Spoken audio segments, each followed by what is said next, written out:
আগামী সোমবার পহেলা বৈশাখ, জানো তো আপনারা।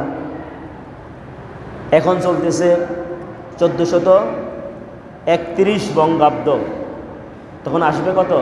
1432 বঙ্গাব্দ বাংলা সন।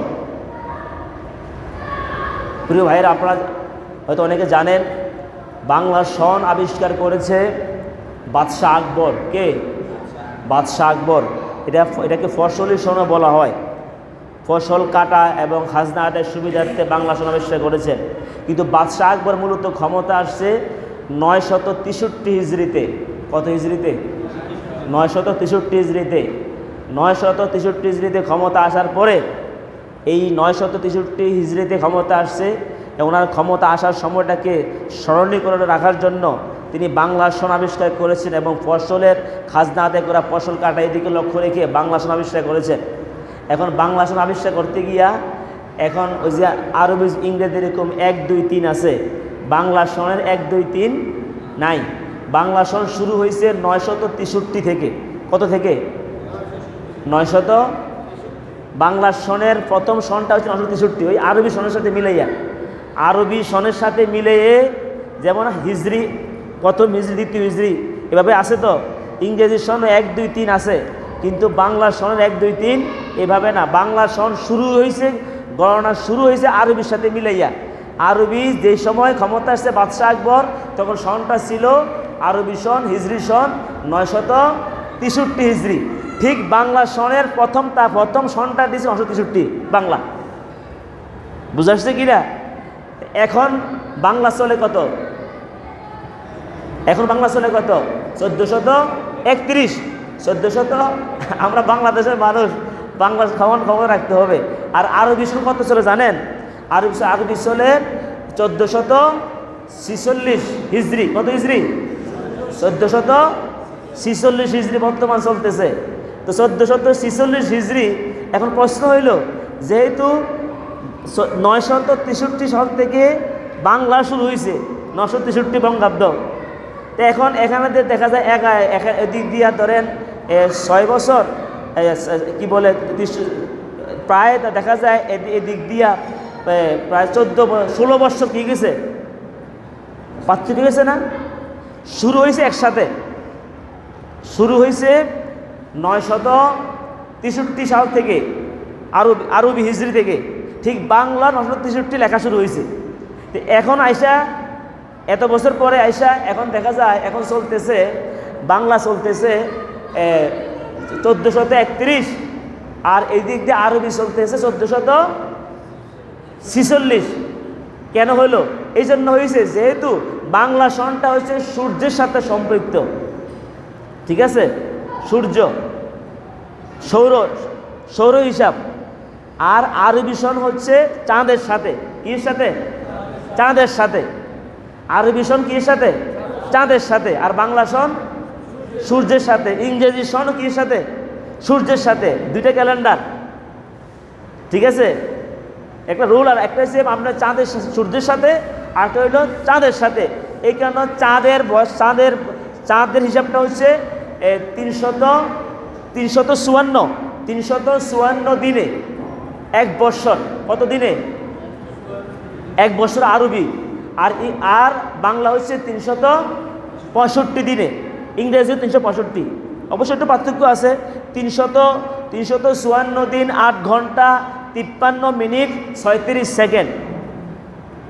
আমি আবার বলছি, আরবি সনটা 354 দিন 8 ঘন্টা 53 মিনিট 36 সেকেন্ড।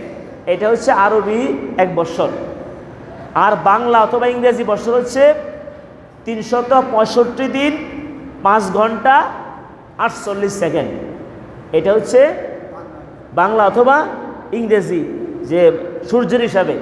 তাইলে এখানে দেখা যায় 11 দিন কি কম, আরবি দিন 11 দিন কি সূর্যের সাথে হিসাব করলে চাঁদের বৎসর আর সূর্যের বৎসর 11 দিন চাঁদের বৎসর কম, চাঁদ বেশি ঘুরে।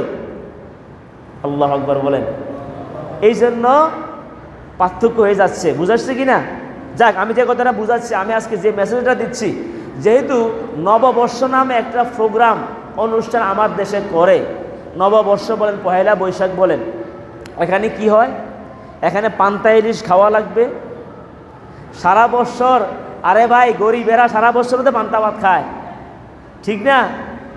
আর গরিবেরা ইলিশ পাবে কই? ইলিশের কেজি বর্তমান 4,000 টাকা, ইলিশ পাবে কই? তো ধনীরা তো পান্তা ইলিশ খাচ্ছে, গরিবেরা তো ইলিশ পাবে না। আর ধনীরা তো বৎসরে একদিন পান্তা খাইয়া গ্রাম বাংলার মানুষের সাথে একাকার হচ্ছে বৎসরে একদিন, আর গরিবরা তো সারা বৎসরে খায়। গরিবরা তারা ইলিশ পায় না, 4,000 টাকা বর্তমানে দাম ইলিশের, ভালো ইলিশের কেজি পাবে কোত্থেকে? এগুলা প্রহসন। একবার দেখলাম, আমি একটা ইনস্টিটিউটে পড়তাম, ইংরেজি সেখানে।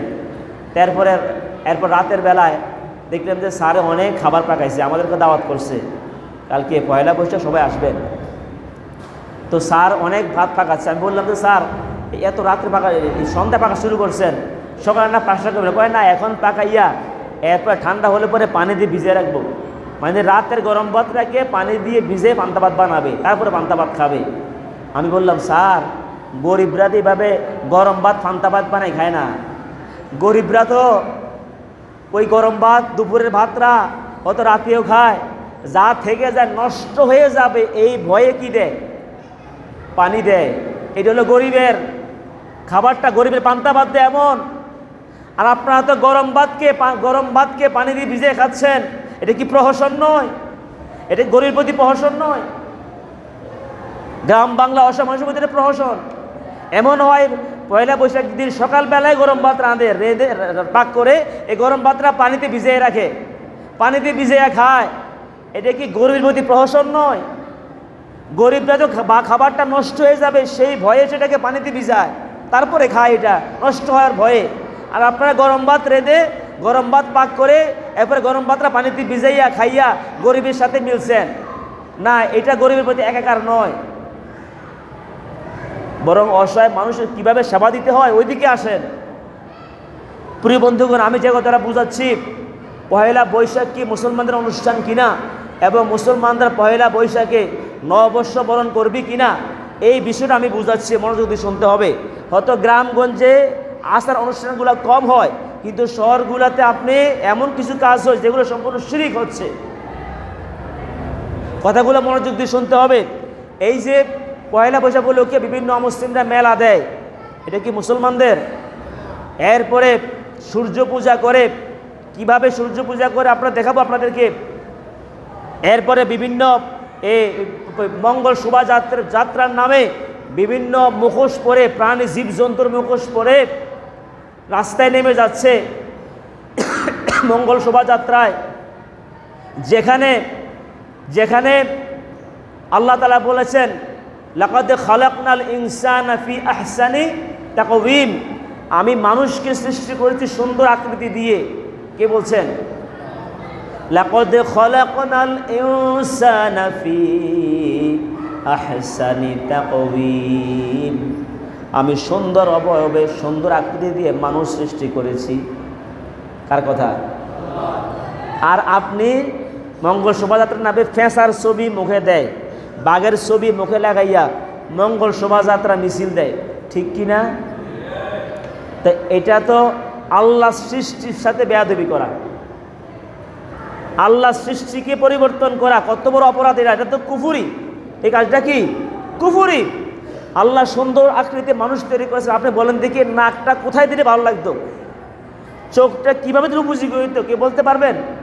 নাকি আল্লাহ যা দিয়েছে সেটাই কি উপযোগী? সুবহানাল্লাহ বলতেন না? আল্লাহর দেয়া চেহারার মধ্যে আপনি রাক্ষসের পয়লা বৈশাখে মঙ্গল শোভাযাত্রার নামে রাক্ষসের ছবি মুখে দিবেন, বাঘের ছবি মুখে দিবেন, পেশার ছবি মুখে দিবেন, পেশার মুখোশ মুখে দিয়ে রাস্তাঘাটে মিছিল দিবেন, এগুলা আল্লাহর সাথে সম্পূর্ণ কুফরি করা কথা, ঠিক কিনা? এটা মুসলমান করতে পারে না। এরপরে মঙ্গল শোভাযাত্রার নামে যেই মিছিলটা বের হয়, বাঘ, পেঁচা, ইঁদুর, এরপরে মহিষ, এই বিভিন্ন রাজহাঁস, বিভিন্ন আপনার এই প্রাণীর মূর্তি নিয়ে মিছিলটা দেওয়া হয়, ঠিক কিনা? আমি দেখলাম এটা হচ্ছে হিন্দুদের তার ধারণা। আমি কি হিন্দুরা করো, এটা আমার দেখার বিষয় না, মুসলমানরা করতে পারি না। কিন্তু আপনারা দেখবেন মঙ্গল শোভাযাত্রা নামে যে মিছিলটা হয়, সারুগোলা থেকে বের হয়, এই মঙ্গল শোভাযাত্রা মিছিলটা এটা অধিকাংশ কারা দেয়? মুসলমানরা। কারা? মুসলমানরা দিচ্ছে। উল্টিয়ে কি দিচ্ছে? নবীজি বলেছেন যে ছেলে মেয়েরা ছেলে পয়লা বৈশাখের নামে সারুকোলাতে বিভিন্ন জায়গাতে ছেলেরা মেয়েদের দেহের মধ্যে উল্কি আঁকে। নাউজুবিল্লাহ বলেন না। মেয়েরা ছেলের দেহের মধ্যে আঁকে। নবীজি বলেছেন যারা উল্কি আঁকবে এদরুফাল্লাহ লাহানত। আর এই কাজগুলো পয়লা বৈশাখে হচ্ছে। আমার বন্ধুগণ, পয়লা বৈশাখে এই যে মূর্তিগুলো নিয়ে যে মিছিল দিচ্ছে, তাদের ধারণা মোতাবেক, এদের অনেক ধারণা আছে এই বিষয়। আমি দেখেছি বিভিন্ন তাদের এই বিষয়ে আমি অনেক আর্টিকেল পড়েছি, দেখেছি তাদের পেশা নিয়ে যে পেশা বা ইঁদুর, হনুমান, বিভিন্ন বাঘ, সিংহ, এরপরে রাজহাঁস বিভিন্নকে নিয়ে তারা মিছিলটা দিচ্ছে। এরা বলতেছে এদের হিন্দু ধারণা অনুযায়ী এক একটা মূর্তি এক একটা তাদের দেবতার বাহক। এরা বলে পেশা এটা লক্ষ্মীর বাহন, ইঁদুর হচ্ছে গণেশের বাহন, হনুমান হচ্ছে এভাবে রামের বাহন, এভাবে হাতি একটা মূর্তির বাহন, এভাবে একটা যে নিয়ে মূর্তি নিয়ে তারা মিছিলটা দিচ্ছে, তাদের একটা দেবতার বাহন। এবং তারা এই প্রত্যেকটা মূর্তি দিয়ে মিছিল দিচ্ছে। হনুমান বলেন, বাঘ, সিংহ বলেন, পেঁচা, হাঁস, রাজহাঁস যাই মিছিল দিচ্ছে, ইঁদুর। এই মিছিলটা দেওয়ার পিছনে তারা বলছে যে প্রত্যেকটা মূর্তির পিছনে একটা কল্যাণ নিহিত রয়েছে। নাউজুবিল্লাহ বলেন। কথা বুঝাচ্ছে কি না? এবং তারা বলে যদি হাতিতে চলে যাব তারা আসবে, তখন দেখা যায় তারা তাদের ভাষা অনুযায়ী ফসলাদি বেশি হবে। এই সমস্ত চিন্তা চেতনা নিয়ে হিন্দুরা কাজগুলা করে। দুঃখজনক হলো ওই মঙ্গল যাত্রার নেতৃত্ব দেয় এবং বেশি কাজ করে মুসলমানরা। কারা? এটা তো মুসলমানদের প্রোগ্রাম নয়। কথা বুঝাচ্ছে কিনা?